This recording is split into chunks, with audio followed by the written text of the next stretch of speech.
As I've traveled through my 50 years of solo living, business, marriage, parenting, caring for my sister and elders as they transitioned, the only thing I've had control over is me, my daily thoughts, habits, and actions. Hello, and welcome to the Connect podcast. This show is all about helping you connect to your soul's calling so you can take action on it. Because the sweetest success is a blend of discovering your purpose with the inner drive to bring it to life. I'm Sheila, health coach, lifestyle entrepreneur, and mom of two, best known for my online wellness programs, mentoring, and self-love passion. Listen in for inspiring interviews, solo chats, and Q&A sessions that will move you past overwhelm towards what lights you up. Stop accepting good enough and go for your version of great in your health, business, and relationships. Let's get started. Hi, welcome to the podcast.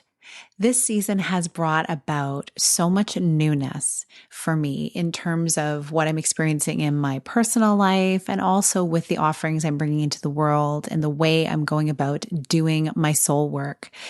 And it has brought up some beautiful conversations with people in my midst who also are women driven to make an impact in the world with their unique gifts and abilities and with what is on their heart to do.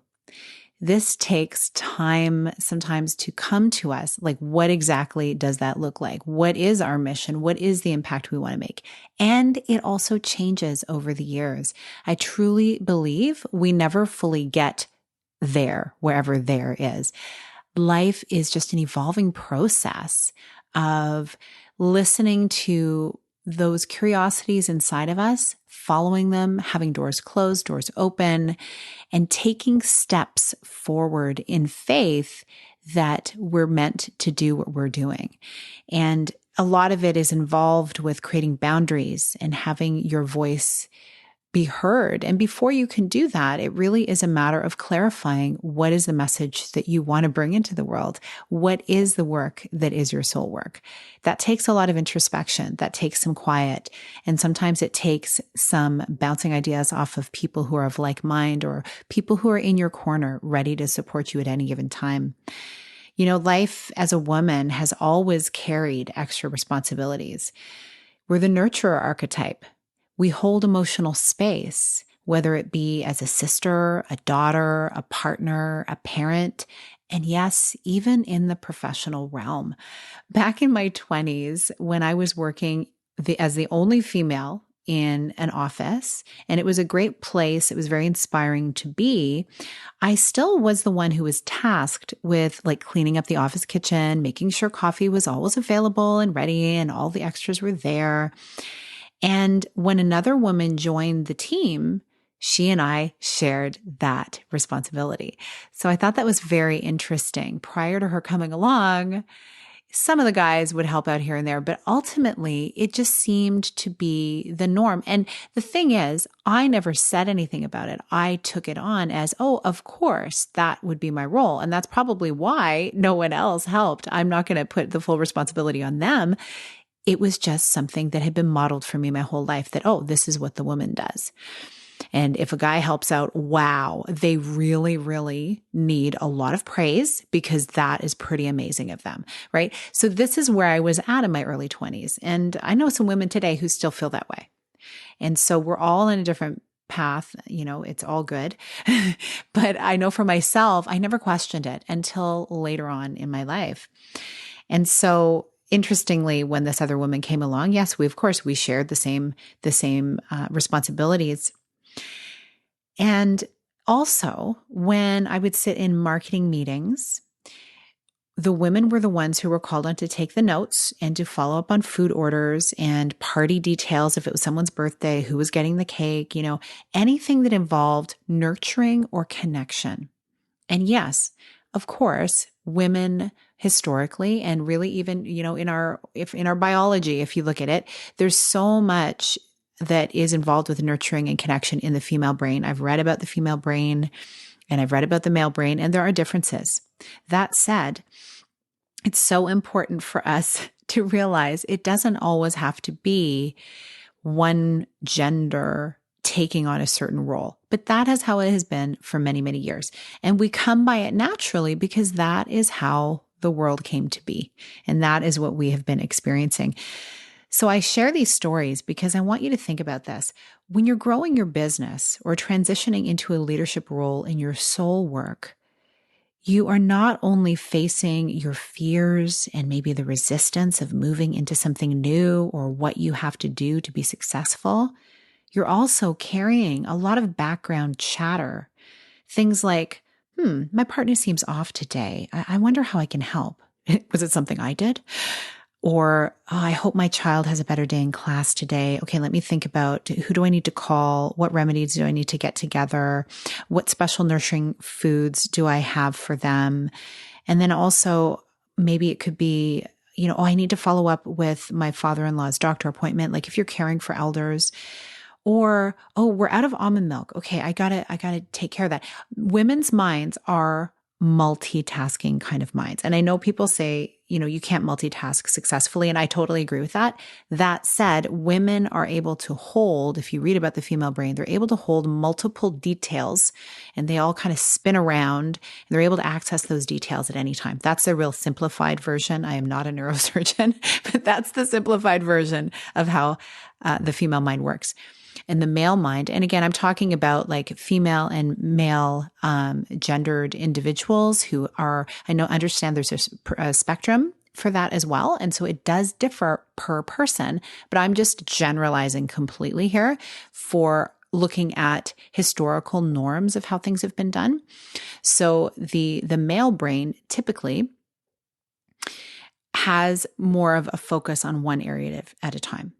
And so that's just, again, very simplified and not taking into account like all of the idiosyncrasies that are involved with different brain chemistry in every human, because every human is different.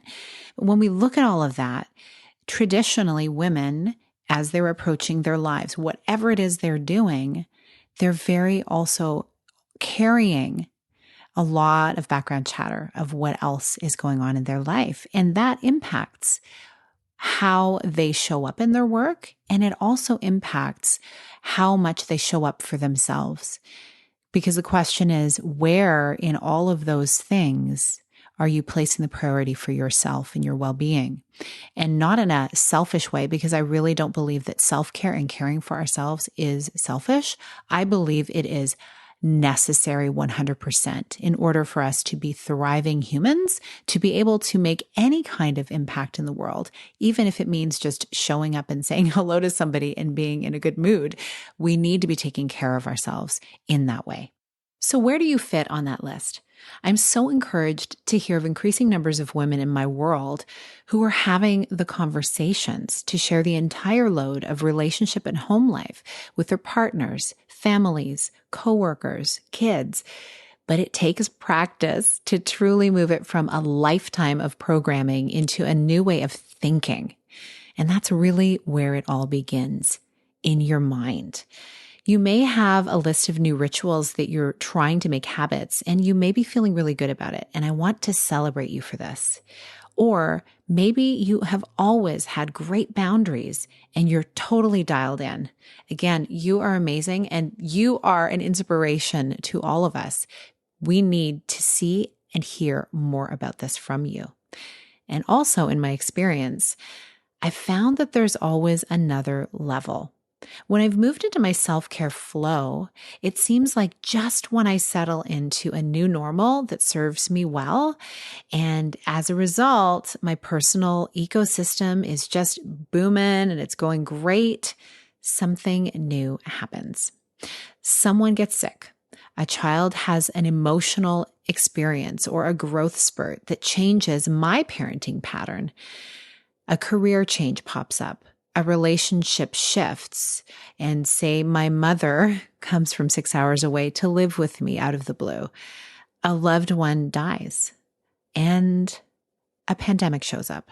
We've all made moves in some way to heal from 2020's chaotic series of events, but so much of it is still carried in our nervous systems.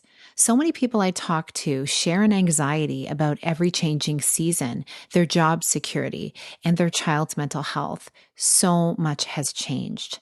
How are you processing it all? what still comes up for you? Diving into life as if it never happened, pushing all the feelings to the past can feel so good in the moment. We just want change. And all the while in the background, inner stress may be depleting your reserves. Now we're in another time where nature leads us through cold season, and we've just ramped up our activity level to catch up on all the life we've missed, forcing ourselves to feel normal again. We all want to feel free to live how we desire.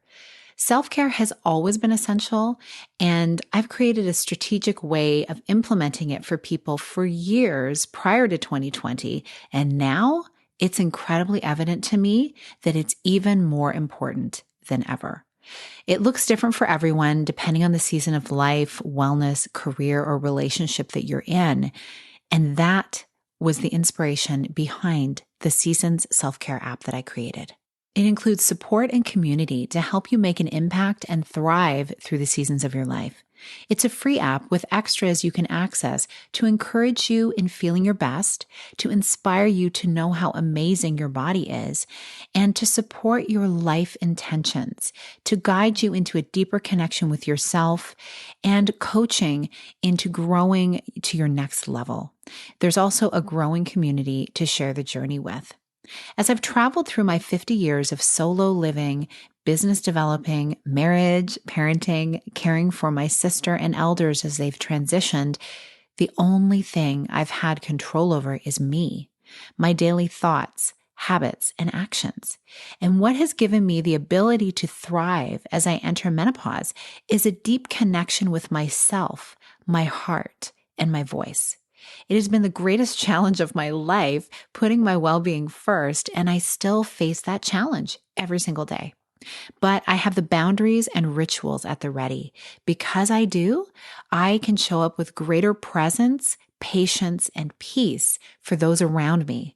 And this is where my impact begins, and yours can too. The app is like having me in your purse or back pocket, reminding you of your true power and how you are worthy of putting your well-being first, with practices, thoughts, and actions you can take so you feel held, safe, and empowered to lead fully in your life. And here is what the app has for you right now. More goodness is continually being added as we grow together.